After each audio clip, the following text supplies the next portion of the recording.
nosotros tenemos todo el deber y el derecho, porque Dios nos lo ha dado, de cuidar y preservar nuestro medio ambiente, porque desde el momento en que Dios hizo los árboles, los hizo para el bien de la humanidad.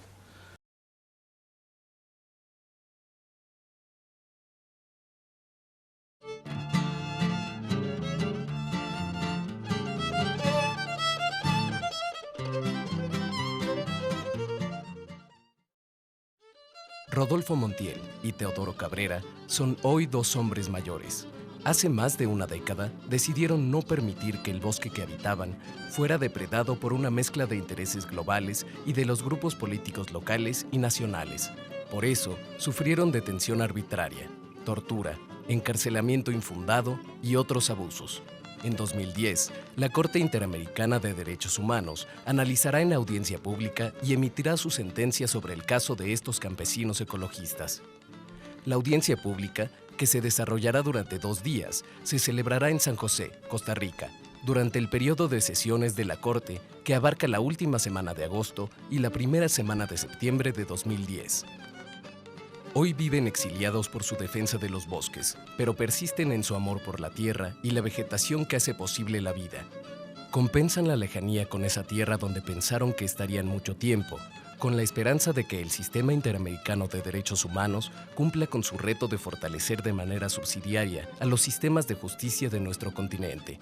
Por tratarse de un hecho relevante para la sociedad, ofrecemos en este documental los elementos que permitan dimensionar la importancia del proceso que actualmente se desarrolla ante la Corte Interamericana.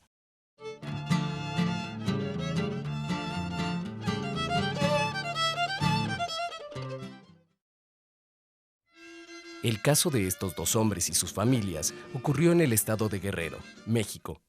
Es importante señalar que en los últimos meses, los últimos casos que han sido litigados en contra de México tienen que ver todos con violaciones de derechos humanos cometidas por militares y todos tienen que ver con violaciones de derechos humanos cometidas en el estado de Guerrero. Entonces, el caso de Rosendo Radilla, el caso de Inés Fernández, el caso de Valentina Rosendo y ahora el caso de Teodoro Cabrera y de Rodolfo Montiel tienen esa similitud. El caso de los campesinos ecologistas de Guerrero deriva de los abusos cometidos a partir de 1999 en contra de los señores Montiel y Cabrera, como represalia por su actividad en la defensa de los bosques de la Sierra de Petatlán y Coyuca de Catalán, Guerrero. Pero para comprenderlo plenamente es necesario ubicar con claridad el contexto regional. Guerrero, desde que se erigió como estado, ha sido producto de guerras intestinas, de luchas entre caudillos, y esto se ha venido desgraciadamente dando a lo largo de su historia, donde el poder ha sido asumido por militares. Después de la masacre de Aguas Blancas en 1995, se intensificaron los sobrevuelos y movimientos de tropa, y en los años posteriores aumentó la presencia militar en la entidad bajo la justificación de realizar tareas de seguridad pública y de contrainsurgencia. El ejército se quedó no solamente para destruir a la guerrilla, sino también para controlar los territorios. La militarización de Guerrero se caracterizaba y se sigue caracterizando por la comisión generalizada e impune de graves violaciones a los derechos humanos como detención arbitraria, tortura, violencia sexual, allanamiento de morada, retención de personas por plazos prolongados en instalaciones militares, etc. Tales crímenes, en el supuesto de que sean investigados, son conocidos en el fuero militar, lo cual ha servido para mantenerlos en la impunidad.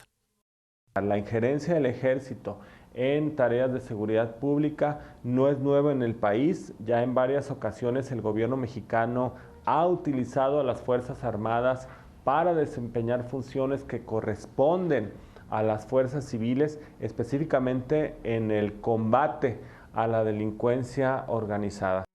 El ejército tiene una función completamente distinta. El ejército tiene una función para preservar la soberanía, la integridad del territorio, las fronteras, en fin, Entonces yo no veo por qué tenga que intervenir en asuntos que no guardan ninguna relación con estos grandes temas. Hay un cerco de información, todo lo que ocurre dentro de los cuarteles, en las zonas militares, es mucho más difícil conocerlo, investigarlo por parte de los civiles.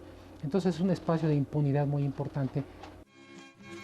En la Costa Grande de Guerrero, la explotación forestal creció en el siglo XX con la privatización de tierras ejidales o comunales. Al saqueo opusieron resistencia los pueblos desde 1945.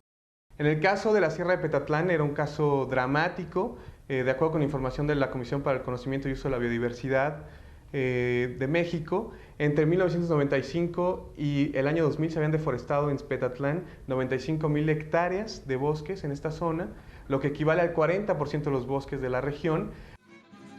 Los campesinos de la zona empezaron a observar que los ríos se secaban. Algunas especies comenzaron a escasear. La erosión del suelo aumentó de forma considerable y el periodo de lluvia disminuía. El movimiento que organiza Rodolfo toca los intereses tristemente célebres que padece el estado de Guerrero. Me refiero a los caciques y al compadrazgo entre caciques y militares. Subía el gobierno, les mataban una vaca y les daban de comer, hasta cerveza les daban y lo tenían bien a su lado. Lo hace a través de un movimiento que él organiza, que él encabeza junto con decenas de campesinos, compañeros suyos en la Sierra de Petatlán y Coyuca de Catalán en Guerrero.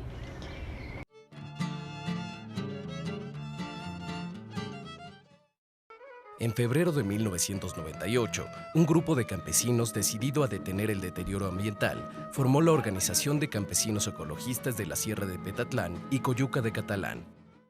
Rodolfo Montiel, Felipe Arriaga, Albertano Peñalosa, Celso Figueroa, Celsa Valdovinos. Es un pequeño condensado de una lista mucho más nutrida de campesinas y campesinos que decidieron arriesgar su vida para defender sus recursos vitales. Fuimos creciendo a llegar a nivel de que llegamos a ser 104.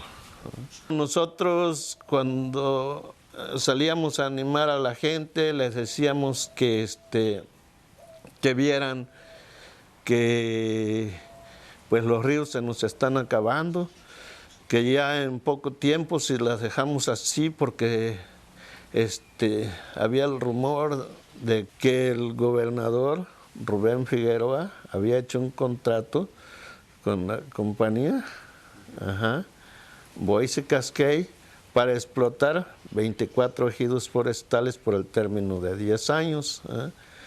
Y apenas habían trabajado un año. En el siguiente año fue cuando nosotros empezamos a concientizarnos y ya invitar a los demás compañeros que se concientizaran, porque en solo el primer año se andaban acabando los bosques. Todos habitaban los 24 ejidos de la zona del Filo Mayor, donde la empresa Costa Grande Forest Products, subsidiaria de la estadounidense Boise Cascade, operaba avalada por un contrato firmado con el cacique Bernardino Bautista Valle, quien controlaba la unión de ejidos Rubén Figueroa Alcocer. Llegaban a desmontar donde estaban los mananciales, pues allí mochaban los árboles y había antes muchos mananciales y pues ya se hacía el río, pero luego empezaron a estar mochando, se fueron secando los mananciales. El caso de Rodolfo y Teodoro, de los campesinos ecologistas, es un caso paradigmático en el sentido de que se reconocen los campesinos de este país como ecologistas, como defensores, guardianes, defensores del medio ambiente. De ahí en adelante tenemos el caso de Isidro Valdenegro en 2003, que también sufrió ataques por la defensa de sus bosques. El caso de Aldo Zamora, que fue asesinado también por defender los bosques del Estado de México. Son casos que se han ido dando constantemente en nuestro país y no han cambiado las leyes, no ha habido una acción decidida por parte del gobierno para defender a los campesinos que deciden organizarse y defender sus recursos naturales. Ellos lo que deciden es unir fuerzas para cuidar el medio ambiente y para trabajar en beneficio de las generaciones que venían detrás de ellos. El problema es que no contaban con que defender sus bosques era impactar en intereses económicos y políticos, y eso fue a la postre lo que generó su persecución.